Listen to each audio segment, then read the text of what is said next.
Prince William expected grief. What he didn't expect was a sealed letter from King Charles, marked, "My final confession." As he read his father's last words, everything shifted. Hidden regrets, royal truths, and a haunting line about the bloodline. And when it was over, William broke down in tears. The arrival of my final confession.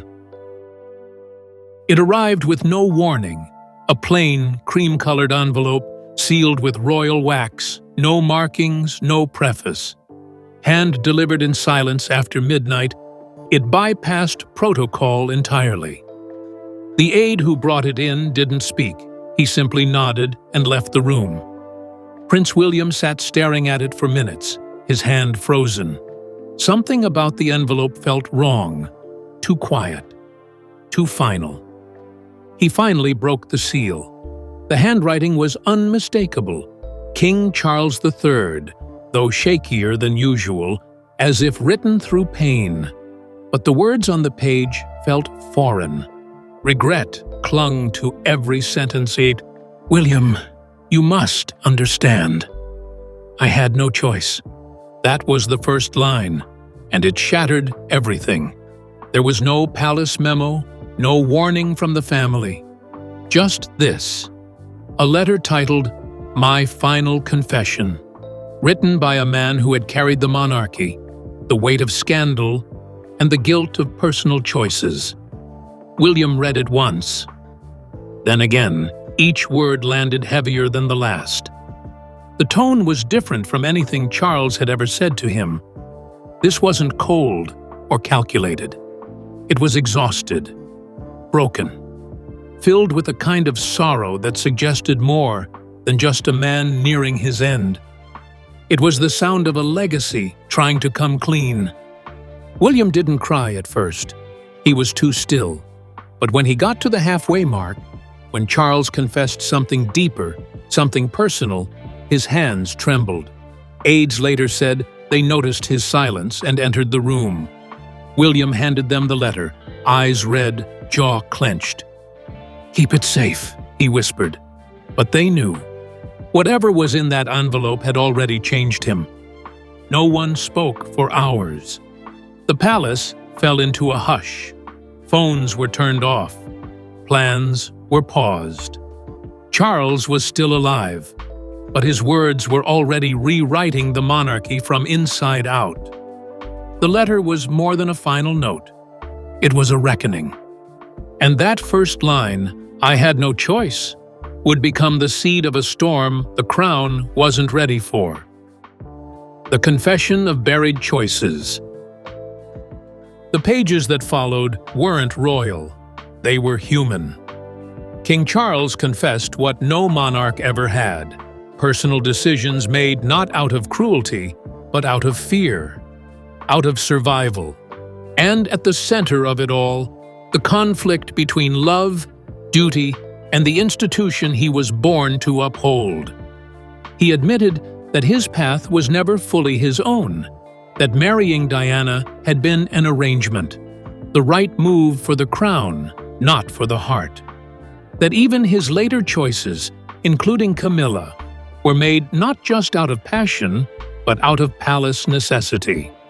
"I tried to protect the monarchy," he wrote, "and in doing so, I lost your mother." That line broke William. The letter didn't make excuses, it offered context. The pressures from courtiers, the fear of public collapse, the calculated strategies behind each marriage, each press appearance, each silencing of scandal. Charles painted a picture of a man constantly pushed between his personal heart and a system that punished honesty. He admitted his affair with Camilla wasn't just a secret romance. It was, in his words, a desperate refuge from a role I never asked for.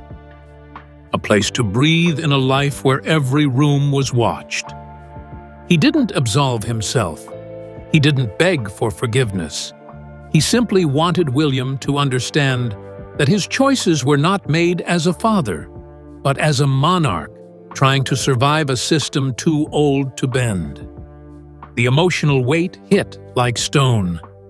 Because for William, this wasn't just about Charles and Diana anymore. It was about everything. The staged smiles, the missing truth, the silence that followed Diana's death. And now this, a father quietly admitting that silence had been a survival tool. William realized what this was. Not a legal defense, not a prepared statement, but a confession. The last honest thing Charles may ever say. And it wasn't meant for anyone else. Not aides, not the palace, not the public. Just his son. And for William, that made it even harder to bear. He had grown up holding two truths, the loving father and the flawed king. Now he saw the man who had been both, and had failed at both. There were more pages to come, and deeper cracks to reveal. But by the end of this section, William wasn't just the Prince of Wales anymore. He was the one man standing at the edge of the monarchy's most personal confession, and the painful cost of legacy. Diana, Camilla, and the war within the palace. King Charles didn't hold back. In the most emotionally raw section of the letter, he turned to the two women who defined not only his personal life, but the monarchy's modern story, Diana and Camilla. And this time, he didn't try to rewrite history.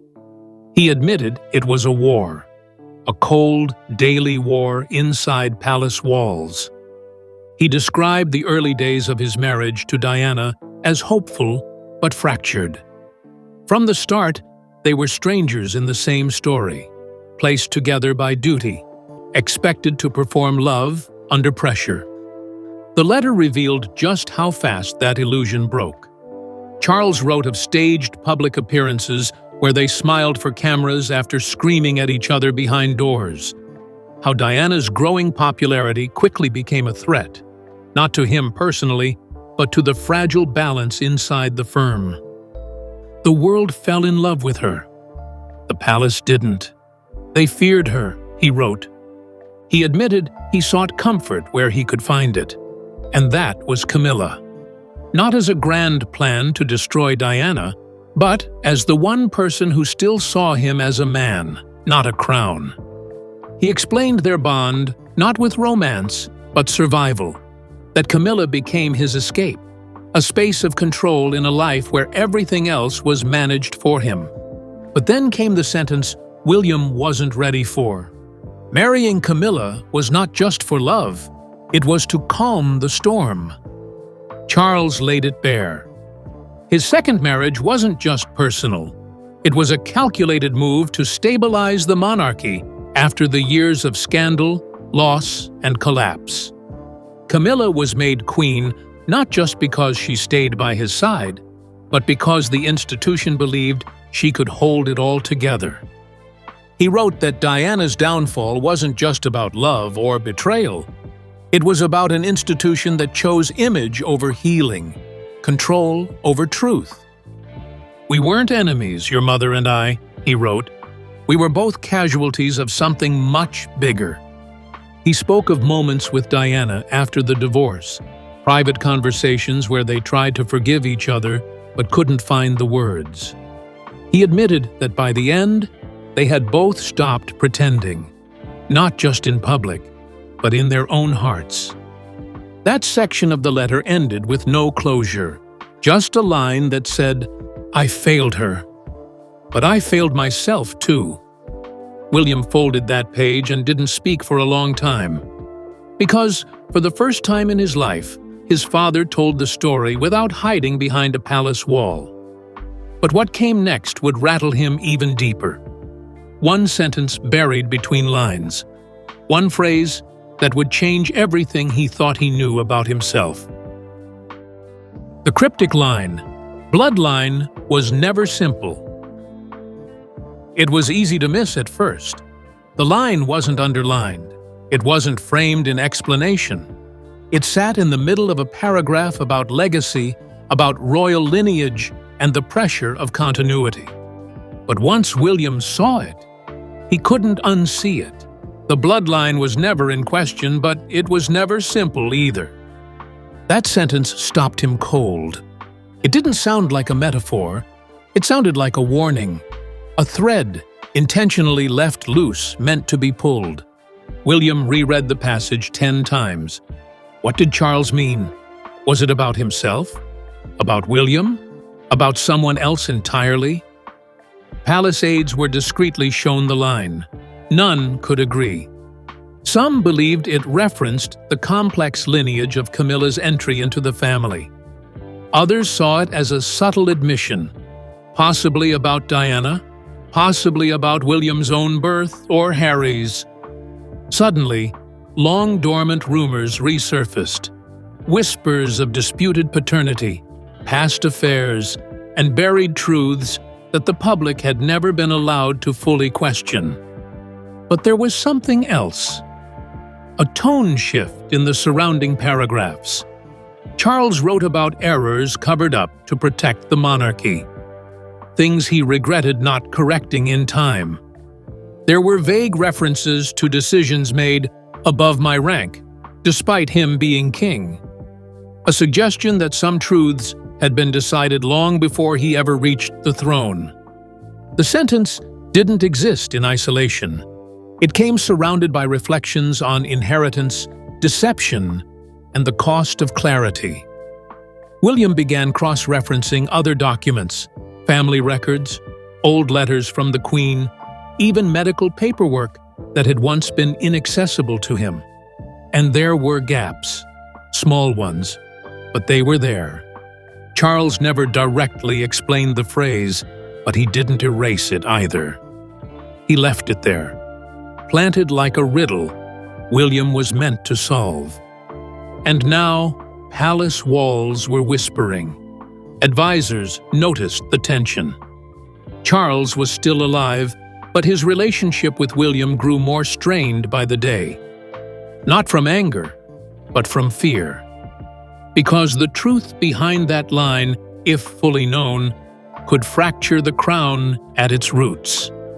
William didn't cry when he read it. He didn't speak. He just folded the letter again, slid it back into the envelope, and whispered to himself, "It was never simple. But now, I have to know." Because that one sentence didn't just spark a mystery, it cracked the royal foundation beneath his feet. And William understood, fully, for the first time. His future as king might be built on a version of the past that was never real. William reads between the lines. Prince William couldn't leave the letter alone. Days passed, but the words haunted him, especially the cryptic line about the bloodline. He began reading the pages again, slowly, line by line, like he was searching for something Charles hadn't written out loud. This wasn't just a farewell anymore. It felt like a map, a coded confession. He noticed the shifts in tone. Some sentences were formal, heavy with royal language. Others were emotional, stripped down and personal. But within that mix were phrases that hinted at decisions not made by Charles alone. Lines like, "I followed advice from those who served before me. Certain truths were never mine to reveal. You will understand why silence became my inheritance." William remembered conversations over the years, half-finished thoughts from his grandmother, side comments from senior aides, even guarded warnings from Princess Anne. And now, looking back, they felt connected. Like fragments of a hidden reality everyone around him had chosen to protect. He pulled out old documents, private notes from Diana, media clippings, archived correspondence that the public had never seen. There were holes, things that didn't line up, phrases that seemed deliberately vague, timelines that skipped steps. When matched against Charles's letter, those inconsistencies became louder. He began asking questions, quietly. Trusted aides were pulled aside. A former private secretary was summoned. There were hushed conversations in hallways, off-the-record talks over midnight phone calls. William wasn't accusing anyone, but he was now a man with evidence, and he wanted answers. What hurt the most wasn't the potential of scandal. It was the realization that his entire life may have been shaped by a carefully protected illusion. His role, his future, the monarchy he was raised to lead. It might all be built on selective truths, crafted to preserve image over identity. "I don't know what's mine anymore," William reportedly told a close friend. The letter didn't offer closure. It opened a door Charles never had the courage to walk through himself. And now, William was standing in that doorway, staring into a palace history built on silence, compromise, and controlled perception. His tears weren't just grief, they were the collapse of certainty. The man who raised him had left behind a puzzle, not an apology. And now, every royal tradition William once honored suddenly looked more like a performance than a legacy. But grief wasn't all he felt. There was also anger. A quiet, sharp anger, not just at his father, but at the system that had forced his father to write the truth in code. And now, the decision was his. Stay silent and protect the crown, or go deeper and risk tearing it apart. The palace in turmoil. Within days of William receiving the letter, the atmosphere inside the palace shifted. Staff could sense it, an energy, tense and unsettled, like a storm waiting to break. Meetings were rescheduled, schedules tightened, aides stopped speaking freely. Something had changed. William, once predictable and precise, started moving differently. He called private meetings with legal advisors, reviewed inheritance documents, and began requesting information that had previously been off-limits, even to him. Nothing was said publicly, but internally, the message was clear. He knew. He confronted Charles in private. There was no shouting, no theatrical breakdown, just a chilling stillness.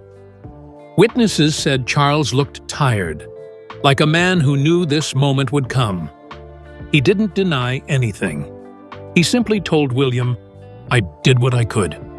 I didn't know how to do more."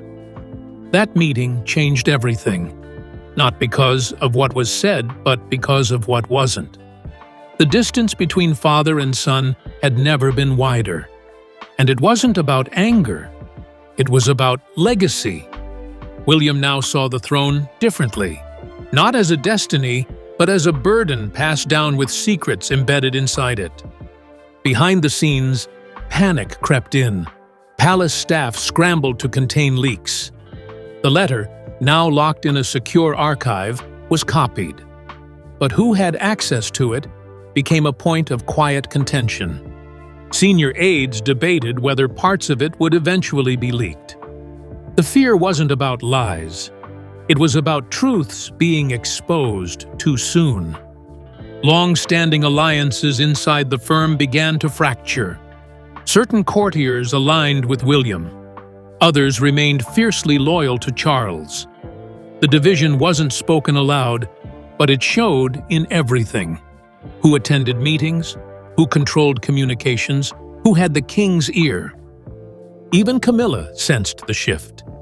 Her public appearances were scaled back. Requests for interviews were denied. The queen consort, once unshakable, was now surrounded by silence. "We are not prepared for what he might do," one senior advisor reportedly said. "He's not just mourning, he's thinking." And when William thinks, the palace listens. Because this time, the next move wouldn't come from protocol.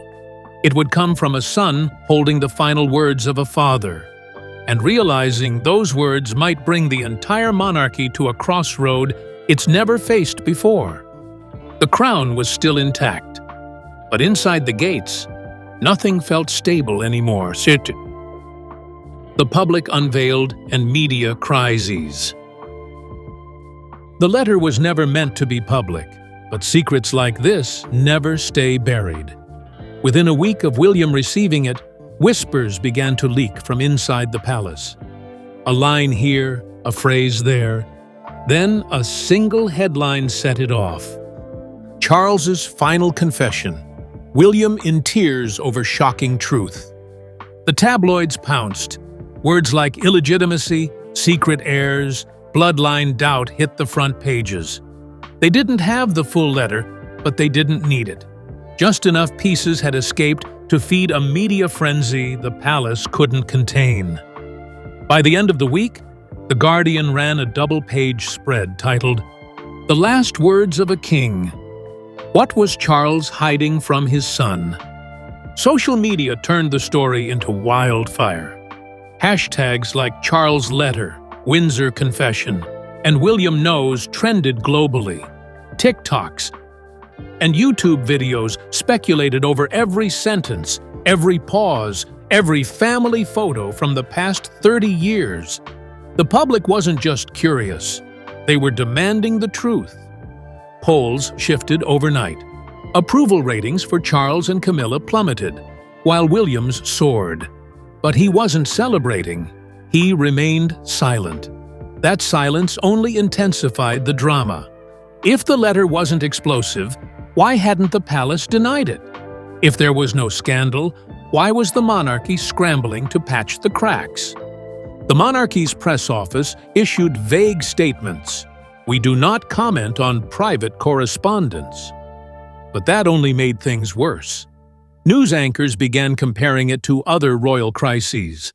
Diana's BBC interview, Harry and Meghan's revelations, the Queen's hidden letters. Now, it was Charles's turn. And this time, he wasn't alive to defend himself. Camilla became a target of renewed hostility. Articles pulled up old footage, quotes, public backlash from the 1990s. The same woman who had once been painted as a survivor was now recast as a calculated presence, tied not just to an affair, but to an entire structure of quiet manipulation. And William? He was trapped in a storm of headlines built on his father's words. Friends close to him said he was torn between protecting the monarchy and honoring the truth his father finally gave him. Every option came with a price. Silence would feel like complicity, but speaking would set fire to everything. This wasn't a media scandal anymore. It was a national reckoning, and the public was no longer willing to look away. Legal, constitutional, and succession implications. With the media storm came legal fire. Experts began weighing in. Constitutional scholars, former royal advisors, even international observers. The question wasn't just about family secrets now. It was about the monarchy itself. What happens if a royal letter contains content that could undermine succession, legitimacy, or past royal decisions? Could it be used in legal challenges? Could parts of it trigger parliamentary review? That's exactly what began happening. Private legal teams were contacted, some representing the Crown, others watching from the outside. Quiet motions were filed in preparation for potential claims. The issue wasn't just about the content of the letter. It was about the implications. If Charles admitted to knowingly hiding truths that affected royal titles, inheritance, or official status, could those admissions unravel royal precedent? One line especially raised alarm. The bloodline was never in question, but it was never simple either. Lawyers debated whether that could be read as casting doubt over succession. Was it metaphor? Was it literal? Did it concern William, Harry, or someone else entirely? And then there was the matter of artifacts, jewelry, letters, personal effects mentioned in the confession. If the king referenced certain items passed through the family without record, or assigned private meaning to public property, Could those comments lead to retrieval claims or legal inquiries? The answer was yes.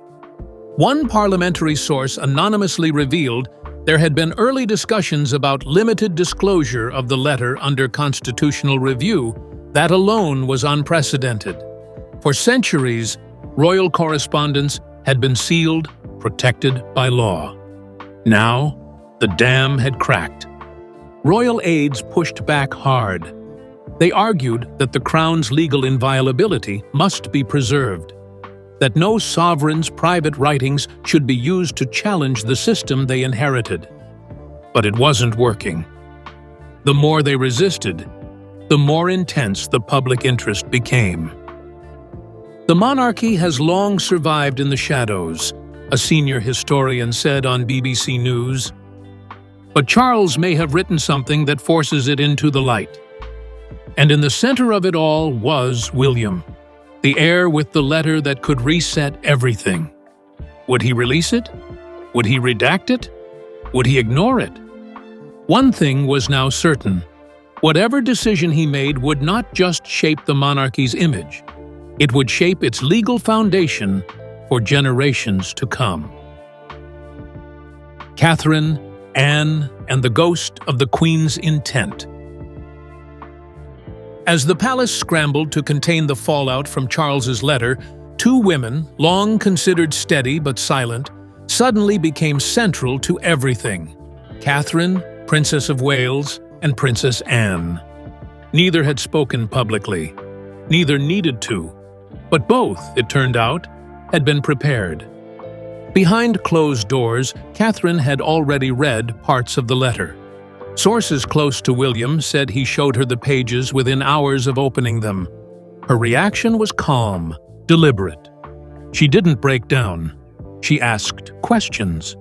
And most important, she understood exactly what Charles had left behind. "You knew he'd try to fix it in the end," she told William. "He just didn't know how." But Catherine's role went far beyond comfort. She'd reportedly been entrusted by Queen Elizabeth II herself, years earlier, with a sealed letter marked for future delivery. The former queen, in her final months, had written private notes for both Catherine and Anne. Notes that were never meant to be discussed, only passed on when the time was right. Now, that time had come. Princess Anne, known for her sharp memory and blunt honesty, stepped forward as a kind of family executor, unofficial but unquestioned. She was one of the few people left who knew everything, from the Diana years to the Charles-Camilla crisis, to Elizabeth's deepest fears about the monarchy's future. Anne didn't defend Charles, but she didn't condemn him either. Instead, she acted. She quietly made contact with William, shared details only she had access to, and helped him connect the final pieces of the confession. "Your grandmother always knew this moment would come," Anne told him. "She just hoped you'd be ready when it did." Elizabeth's note to Catherine was short but clear. It emphasized truth without destruction, grace without silence, and it ended with a single sentence: "Let him lead, but never let him walk alone." From that moment forward, Catherine's role changed. She was no longer just the Princess of Wales. She became the quiet force keeping William anchored as the monarchy began to shift beneath him.